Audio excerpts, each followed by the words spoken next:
You're watching Forget Being Cool. I'm trying to remember even parts of songs I just listened to a day or two ago, and I can't recall very much. Oh, I've got things to say. Welcome to Listening In, the place where music checks in. Hi, Josh. We're recording. Goody. You gotta tell me right now. Why'd you pick this? There's gotta be a reason. I believe there's a good reason for why you picked this album. I think there are a few.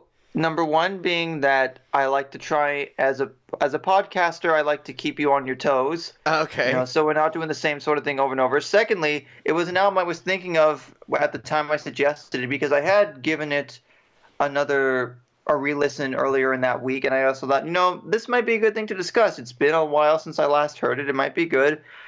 And third is because sooner or later we were going to have to get into some of the more extreme genres, and what better way than to introduce our listeners to the wonderful genre of grindcore.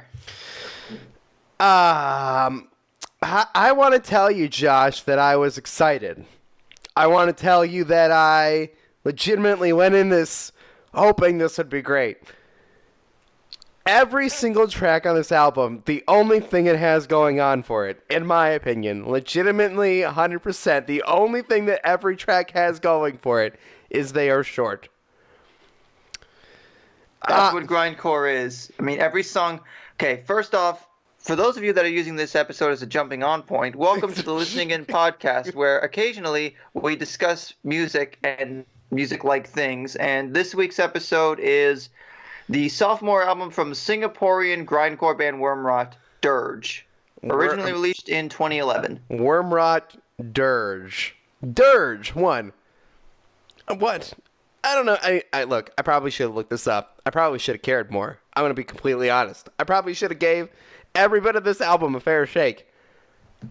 I think the only words I defined on this album, Josh, the only ones that I could decipher by listening to it, and I listened to this thing 4 or 5 times because I'm committed. Now, did I listen to it again today because I wanted to? No, I didn't. I listened to about the first 3 tracks and said, you know what, I'm just going to put on like other Screamo and just make sure that I don't hate Screamo as a genre. Okay, one thing I need to point out right now, I've noticed this especially being online the last few years, there are some people that like to lump in all forms of heavy music under this catch-all term of Screamo.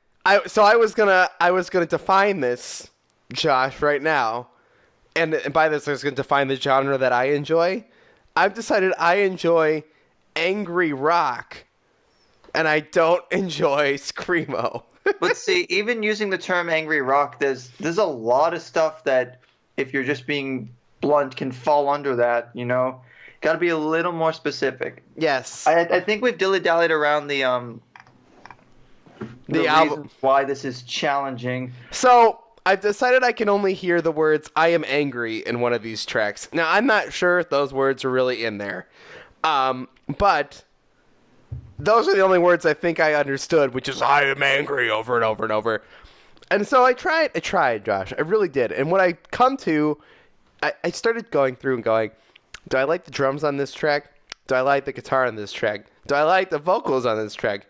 I'll tell you, first of all, I don't like any of the vocals. Second, I started to kind of like the drums until I realized that the drummer was just repeating the same fills and the same back and forth repeated beats, maybe on different heads of the drum kit, but not super interesting. And the guitar felt like he knew 3 or 4 chords, probably knew way more than that, and he was just hitting them randomly all over the place. Maybe if we want to be a little bit generous, in some sort of rhythmic pattern. Maybe. You see, I'm kind of inclined to agree because, and while I kind of like this album, here's the thing. I listened to this a fair bit when it first came out, being a 19-year-old at the time, heavier music and stuff like that. I was more open to it. But listening to this again, the use of blast beats on this album is way too common. It just seems like when the album itself actually slows down and there's a good guitar riff and the drums are doing something interesting, there are some neat fills on some of these tracks and guitar riffs. I think one of the ones that stood out to me was Principle of Puppet Warfare. I think about halfway through, that like slower guitar riff comes in, and it's really good. But again, the thing with grindcore is a lot of the songs, as you said, are short. And because of that, these moments are also very fleeting. So when you start to actually enjoy that part of the song, it goes right back to being aggressive. And I know that an album like Dirge, it will kick your ass. It will be completely unapologetic about it. And if you enjoyed that kind of thing, then it would ideally leave you coming back for more. But in many cases, I mean, I can understand what the guitarist / singer is saying. Because, I mean, I listen to this on Apple Music. I have the lyrics. However, a lot of them focus around the same themes of social isolation, depraved violence. Of course. And there's a few that are just kind of funny. Like the opener, No One Gives a Shit, is basically just, it builds up. It does have this sense of atmosphere and tension, which is one of the only tracks on here I genuinely still enjoy and would listen to multiple times. But when you think it's actually going to pay off, it just goes into, no one gives a fucking shit, right near the end. But that's also why I enjoy a track like You Suffer, But Why Isn't My Problem, which of course is a nod to genre pioneers Napalm Death and their track You Suffer, which is the shortest song in the world at literally 1 whole second. Josh, I hate this album. I hate it. I wanted to like it. I wanted to give it its fair shot. You did. I know you did, and just that's the thing, the length. The length has it going on for it. I got through it. Now here's something I wanted to mention. You know how I knew I got through the entire album? Spotify started recommending more music to play that's in a similar genre. It started. What did it recommend? I'm not really sure. It started throwing in the other stuff we've been listening to for this show as well. But it started playing songs that were remotely interesting and enjoyable and pleasant to listen to. And now, here's an important caveat. For if you're interested in listening to this album, number one, I believe if you guys have heard of the wonderful YouTuber by the name of Anthony Fantano, aka the Nino Drop, he did review this album in 2011, and in that video description there is a link to Earache Records' website, the label that put this out, where all you have to do is put in your email, and you can download this for free if you're interested. So if you don't necessarily feel like signing up for Spotify or paying, I think it's $10 or something for the album, you can download it for free, because that was the whole reason they put it up for free, because it leaked. But this version that we have in our Spotify playlist, it's only 25 tracks. If you're really interested in listening to the extra 10 bonus tracks on iTunes / Apple Music, I'm going to save you the time. All but I think only 1 or 2 of them are actually worth your time, and I think the only one that's actually really good is Grind Emergency, because that one, at least, it has that hardcore punk kind of composition. The guitar is good. It actually feels more like a general song. Like a song. Yeah, like for me, I don't mind some grindcore. Like I said, some Napalm Death. You know, you got your Cannibal Corpses, your Dying Fetuses, a bit of Bolt Thrower, some Cattle Decapitation. It's funny though. Nosebleed. Stuff like that. It's funny, Josh, that you define it that way. Like, it's like, no. There's only 2, like, real songs out here. And that's how I felt listening to the whole thing, is like, there are these moments. There's these moments where we shift into something, like, really incredible is being done on the drums, where I start to believe that there is, like, musical talent within this room. I also believe that this album was mixed really well. Like, it was done by a very well professional mixer, because I can't imagine being in the recording booth listening to whatever nonsense this band put on this album. They made it work. They made it what it is.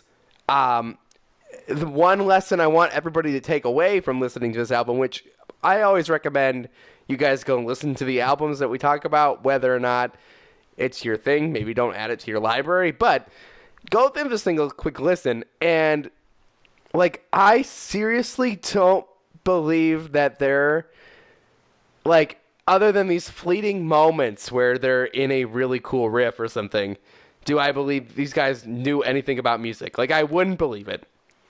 They just banging drums. With some genres, you don't always need to know a ton about music. I mean, again, grindcore is equal parts thrash metal and hardcore punk, and while it has influences on other genres, you have, I think, noise grind, power violence, stuff like that. Like, there's a band that, Noise Grind, for example. Yeah, the microgenres like that, where you have a bit of grindcore mixed with something else, which can actually be good because it's not pure grindcore. It's mixing in other things to make it blend well. I feel like if the album had more of that, then maybe it would not be as abrasive. But I know that definitely